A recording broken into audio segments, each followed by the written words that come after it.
You're watching France 24, and it's that time of the day again when we look through the world's papers for you. Catherine Norris-Trent joins me now in the studio. Good morning, Catherine. Hello. Let's start in Rwanda, where the government, of course, is accusing France of playing what they call an active role in the Rwandan genocide of 1994. Yes, in the French press there are several articles about this, but they tend to be rather brief, factual articles. The French government has said it will respond when it's fully read the report, so perhaps that's a reflection of that. An article in Le Monde is typical of the reaction in the French press, factual, short, but providing its readers with a bit of context, saying that diplomatic relations with Rwanda have been deteriorating for several years, and they've got a photo of anti-French demonstrations in the Rwandan capital Kigali in 1996. Catherine, I imagine this report is making front pages in Rwanda, though. Absolutely. In the English language Daily News, the Rwandan paper there, it makes their front page, and also they've got an editorial which is scathing about France's role. They say Rwanda shouldn't be afraid to stand up to France, even though it's a powerful Western nation, and that getting to the truth is vital for national reconciliation.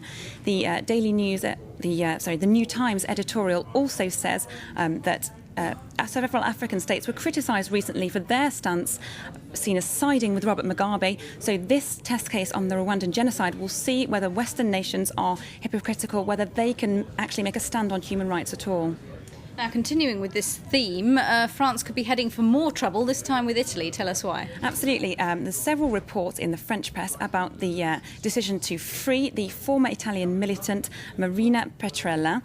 She was convicted in absentia in Italy on charges involving conspiracy to murder, but she's going to be released in France on health grounds. The left-wing paper Libération has lots of coverage of that. It's a story that very much their kind of story, their front page, and their first few pages dedicated to that as well.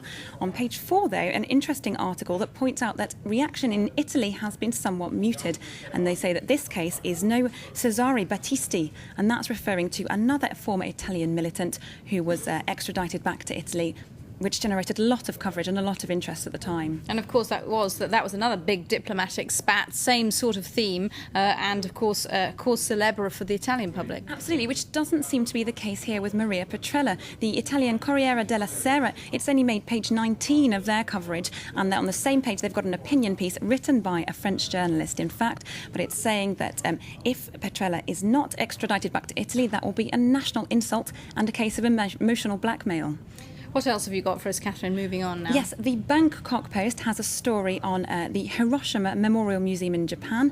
They say, apparently, that more than 60 years after the H-bomb was dropped, memories could be fading. The Bangkok Post said organisers are worried people are zipping through the display, spending on average 20 minutes looking at the core displays. It's supposed to take 3 hours to fully view the museum. Well, Catherine, I have been to that Hiroshima Memorial Museum, and I can promise you I spent longer than 20 minutes. So what are the museum authorities planning to do about this? Well, one strategy they've come up with is putting the most harrowing pictures and displays right at the front, so that people, even if they do zip through, they can still get an impression of the full impact of the hydrogen bomb. Finally, France, of course, famous for wine, but it appears that the taste buds of the local experts aren't proving to be quite up to the mark. Well, that's right. Could you tell the difference, for example, just by taste alone between a Chardonnay grape and a Malvasia? No, I couldn't, actually, and that's after 5 years in France. I think they might send me home if I admit that on air. But... Well, you might not need to, because now scientists in Barcelona have developed an electronic tongue, or e-tongue, which can detect through mini sensors different varieties of grapes made into wine. And they're doing this for several reasons. One is to ensure quality, but also there's an issue of combating wine fraud. Apparently, high-quality grapes are being advertised on bottles. That's not necessarily what you're getting when you drink a glass. Well, we all need an e-tongue then. Thank you very much indeed, Catherine Norris-Trent, for that review of the papers. Stay tuned to France 24.